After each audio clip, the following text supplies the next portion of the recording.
Hello and welcome to Nerdarchy. For nerds, by nerds, I'm Nerdarchists Dave. Today I'm hanging out with this nerd. Nerdarchists Ted. How you doing this fine and lovely evening, sir? Doing great. But now let's jump into Unearthed Arcana 2025. Oath of the Noble Genie. Unearthed Arcana 2025 for the Forgotten Realms. This one's for the Paladins.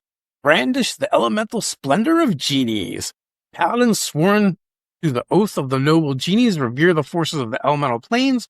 Through taking this oath, Paladins draw power from the four different types of genies: Deo, Masters of Earth; Jinn, Masters of Air; Afriti, Masters of Fire; and Myriads, Masters of Water, to create a splendid and destructive display of elemental might. On faith, many Paladins who swear this oath hail from Kalashon in a land rife with genie kind. Despite their strong local ties, these Kalashite Paladins often undertake quests that take them all over the realms and across the multiverse, including naturally the elemental planes. These Paladins share the following tenets: beget creation with destruction, lead with splendor and grace, respect the elements, and fear their wrath. So again, the lore on this subclass is awesome. And without getting into any of the abilities, which I was like, all right, I've played a little bit of Paladin. I've played several different subclasses. Tell me more. That is what that spoke to me. I'm ready to dive into this kind of Paladin if the situation were to call. Agreed. I think we're on the same page so far. So level 3 elementals. Immediately after you cast Divine Smite, you can expend one use for your channel divinity and invoke one of the following effects: Dow's Crush, the target has the grappled condition. While grappled, the target has the restrained condition.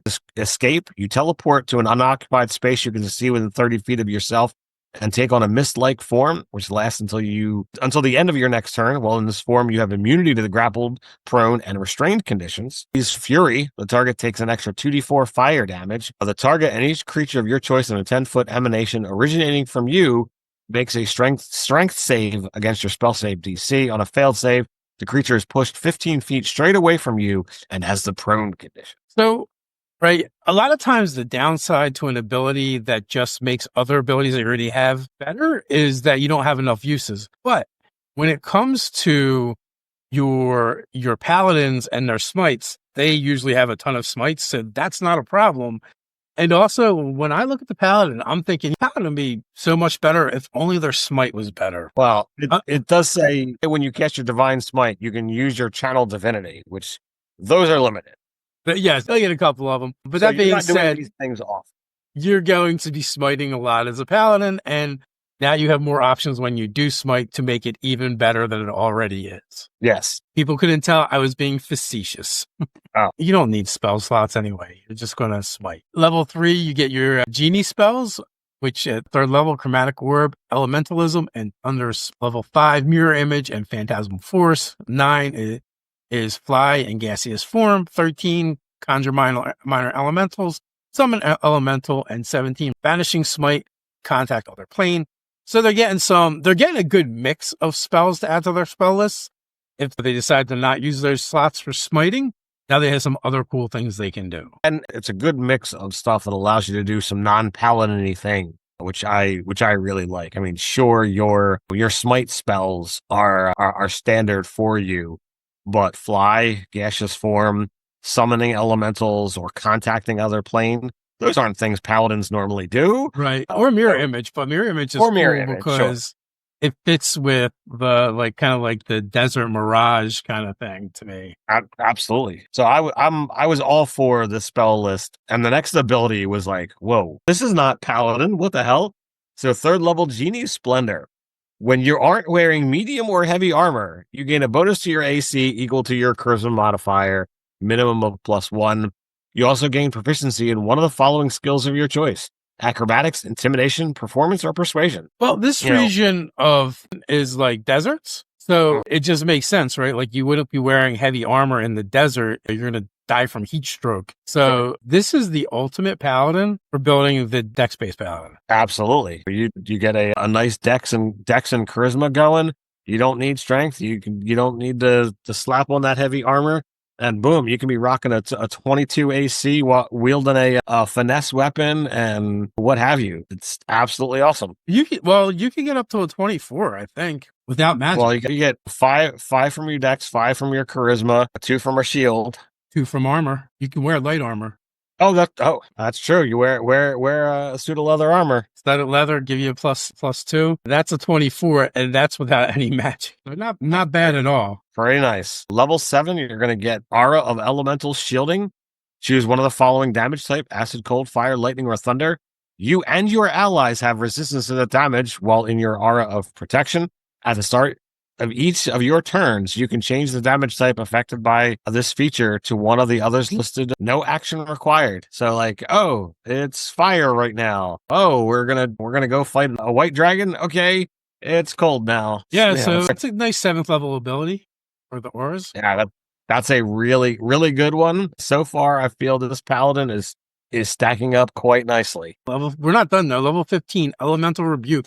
When you are hit by an attack roll, you can take reaction to have the attack damage against yourself round down and force the attacker to make it against your spell save DC. On a failed save, the attacker takes damage equal to 4d10 plus your charisma modifier. The damage is one of the following types, your choice: acid, cold, fire, lightning, or thunder. On a successful save, the attacker takes half as much damage. You can use this feature a number of times equal to your charisma modifier, minimum once. Gain all expended uses when you finish a long rest. So, one, you're getting the half the damage, almost like uncanny dodge of the rogue, but also like hellish rebuke. The spell, you're dishing out damage. This is pretty nice. You get limited uses, but it's a nice ability. And another reason to bump up that charisma to be able to get more uses out of it. Yeah, and I mean, let's face it, you're a paladin.